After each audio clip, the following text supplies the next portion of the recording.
So ACRA structure, like FAME, we are organizationally based. I will say that we have a little bit of a different membership structure in that we have not just CRM firms as members, but we also have an associate membership category where you have uh, we have organizations that are not necessarily competing for contracts with CRM firms, such as universities or state and local governments, other associations. We also have a student membership category, which is our only individual membership category, which is one of our ways to kind of help shepherd people into the industry. I'm sure you all are experiencing this over here as well. But we are definitely seeing a shortage of people coming into the CRM industry, and our student memberships and our student engagement is one way we are working to help alleviate that. Our organization is governed by a board of directors, which consists of both an executive committee and a set of at-large members. We have one full-time staff member, that is me. So if you ever reach out to ACRA, that I am the person that you are going to be talking to. And then we also have a government relations consultant who is technically part-time, but especially for the past 5 months, he has been a full-time job. And then a lot of our initiatives and projects are accomplished with the help of volunteer committees. So all of the members, just like you, are involved on these committees and help us to achieve the goals that ACRA reaches. So we really have two arms to our mission and two pillars of what ACRA does. One is the government relations side of things, and the other is the business support. I'll first talk about government relations and how that works for us. So ACRA is technically a nonpartisan organization. We work with members of Congress and political parties on both sides of the aisle, our two-party system. Sometimes that involves positive interactions, praising policy, and sometimes, and more frequently lately, it has been negative interactions where we're fighting against policies that would be detrimental to the industry. So you may know that our system of government is set up with the 3 different branches. On the legislative side, we are lobbying our legislature, our members of Congress, on legislation that is pertinent to CRM. The executive side, which is the Office of the President and all of the departments underneath, such as the Department of Interior, they are the ones who write the regulations and the policy after the legislative branch passes those acts. And we are working with those who are within the executive branch to write and enforce regulations that are favorable to the industry. And then on the judiciary side of things, our courts, we advise members on judicial rulings, and then we will submit briefs as necessary. ACRA, it's a very complicated system in terms of what organizations can do in terms of participating in the judicial system on lawsuits and things like that. I could talk to you for an hour and a half about everything going on and how ACRA participates in the government relations industry, and I'd be happy to answer questions afterwards. But I'm going to leave it at a relatively high level there. One thing that we do every year is actually we do CRM Day on the Hill, where our members come to Washington, D.C. to lobby their members of Congress in person. This is not our only touch that we do with our government relations throughout the year. We are actually currently hosting an in-district meeting campaign where we have members meeting their legislators back in their home states and inviting them to projects to show the importance of CRM. And we are also, I will talk a little bit about this a little bit later, but we are also enacting a new advocacy network to allow our members to be even more engaged and vocal on the policies and issues that are important to them. So I talked about the government relations side. We also do a fair amount of business support, and that is focused on the continued professionalization of the industry. It includes both improving the business aspects of CRM, so anything from talking about how to do your accounting and important human resources issues, to also the technical aspects of archaeology and CRM. It is important to note that cultural resources management in the States does include more than just archaeology. It does include architectural history, ethnography, and a large number of disciplines. It's something, if you come to the ACRA conference, you will hear us talk about how CRM is more than just archaeology. And most of this work on the business support side is done by the ACRA committees. So I won't read out a list of every single one of our committees, but the majority of these committees are actually quite active. Our small business committee, continuing education, our conference committee, and all of them have a very specific role within ACRA in helping to make sure that our initiatives get off the ground. So our annual conference actually this year is going to be in Raleigh, North Carolina. Kenneth has been coming to our annual conference for a number of years. We would love to see a number of you over there.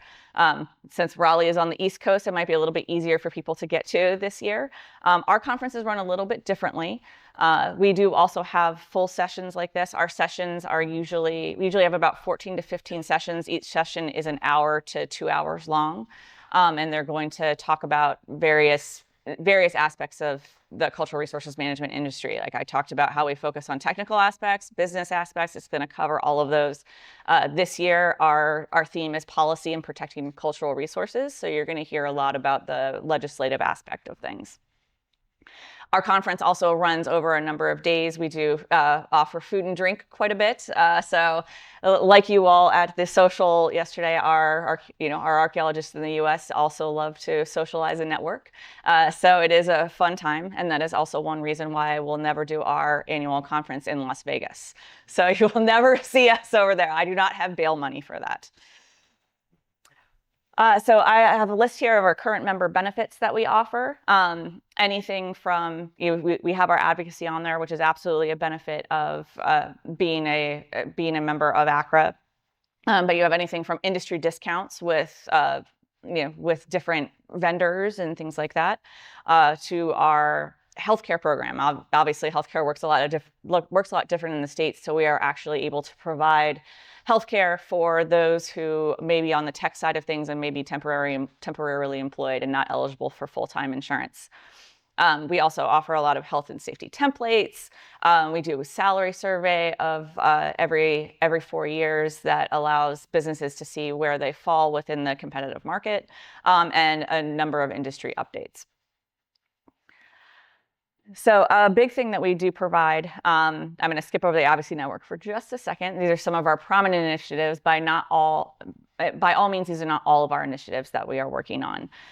But one thing that we do provide is a lot of continuing education for our members. That includes our traditional webinar series, where we have about 6 to 10 of those every year, where they're paid webinars. They do make ACRA a little bit of money. We do pay the providers as well. And those will cover anything from those technical aspects to the business topics. We also have our hot topics, which are a part of our continuing education. And these have been a very welcome addition for our membership. They are members-only discussions on topics that are important to the industry at that time. And the great thing about them is they can be scheduled on a dime, within a few weeks, to allow people to, we're having this conversation right now, let's all get together and talk about it, see how your company is dealing with it. Or, for example, we'll do everything from government relations hot topics, where we're giving people updates on particular issues that may be important to them, all the way to having discussions about the industry use of AI in part of a hot topic. So these are different than our traditional webinars in that it's not a provider talking at somebody, but it allows members to facilitate that discussion that they may usually only get when they are in person at the conference or at regionally when they get together. So it allows people to kind of have those touches throughout the year rather than only at the annual conference, in which we do ours in the fall. We also have our ACRA communities, which are basically interest groups. We first started ours for women leaders in the cultural resources management industry. So women who are leading who are in leadership positions at CRM firms, to allow them a space to congregate and talk about the issues that they may be experiencing. We're going to be debuting a new one in the fall that's focused primarily on young professionals, to allow them a space to get together, talk about things. And we will also have some mentors seated in there to provide career advice. So this young professionals, it's going to be for students and anyone who is in the first 5 years of their career. I do want to talk about the Advocacy Network real quick. So that's one of our new initiatives that we're going to be debuting here in the next few weeks. You've heard me talk about how important government relations is to ACRA's mission. And we have a government relations committee, which has been the primary way for members to get involved. As you can imagine, there has been an increasing amount of requests for involvement over the past few years, and particularly the past few months. And making sure that our members feel that their voice is heard is one of ACRA's primary goals. And our Advocacy Network is going to be helping us to do that. Basically, that is going to be a countrywide network where members can sign up to not only get more regular updates on what's going on in Washington, D.C., but we're also going to have state captains where these state captains are going to be in charge of mobilizing the people that are in their state to contact members of Congress or come to meetings that may be happening, to allow us to have more touches with those legislators and make sure that the issues that are important to our industry are on the forefront of legislators' minds when they are creating laws, when they are interacting with those in the executive branch, and when the federal government is making any of these changes. We want to make sure that our experts, our practitioners, are the ones who are the ones who are speaking on this and not getting someone spoken for them or someone who may have a different view speaking on behalf of our members. So that will debut here within the next few weeks. It was actually just approved by our board a few weeks at our board meeting a few weeks ago. So that should be in July. We're going to be debuting that. We also have started our university partnership program. And that is where we are partnering with universities, not only to recognize those universities that prepare a student for a career in cultural resources management well, but we also work with those universities to come up with curriculum that may better prepare a student for a career in CRM rather than in academia, because there are differences between those two. And so that university partnership program has become increasingly important in making sure that pipeline into the industry is continually being looked at and continually being improved. And then another thing that we do that I don't believe that FAME does this is we actually do industry awards for our for the clients of the projects. We also do have a public service award where we will award a company that may do a lot of really great public work. I've heard you all talk a lot about making sure the public understands the benefit of archaeology. We have an award that does that. And then our industry awards also allow us to recognize clients that are particularly attentive to the needs of historic preservation. And we have both a private industry award, so private companies, developers that are doing a great job at making sure that archaeology and historic preservation is at the forefront of their thinking, and a public industry side of things. So that's going to go to a state or local government is oftentimes that. We will also actually give President's Awards oftentimes to members who have been particularly recognized and particularly well. Apologies, my brain, I'm a little jet lagged, so my brain's a little fuzzy, but we will give those President's Awards to members who have been particularly helpful and given a lot to the organization. And then oftentimes we will also give legislator awards as well to legislators that have been particularly involved in preservation work and helpful to the industry. So you all know we are an official partner of FAME. We have a number of other partners. We are actually getting ready to onboard a new one, the Canadian Cultural Resources Association, which was born out of the Canadian Archaeological Association. And they are newly formed as of this spring. So it would be really great for us to, once they just got their bylaws and they're just getting set up, but once they get fully off the ground, for the three organizations, Canada, US, and in the UK, to come together and really start to talk about how we can collaborate more. And I did want to talk a few minutes just about the future possibilities of how we can continually work together. I just mentioned the collaboration with Canadian Cultural Resources as well. Joint member webinars and hot topics. We have done a joint webinar in the past. I know it can be a little tough given the time differences, given that we have to be, in the US, we have to also consider the people who are all the way on the West Coast, which right now it's it's noon here right now. So I believe it is probably about 5 a.m. On the West Coast right now. So we have to take that into account when we're doing any scheduling, but we would love to be able to do some joint hot topics and webinars. We can also collaborate on international policy issues as historic preservation is increasingly international, and being able to collaborate with each other and talk about how the policy differences may come together.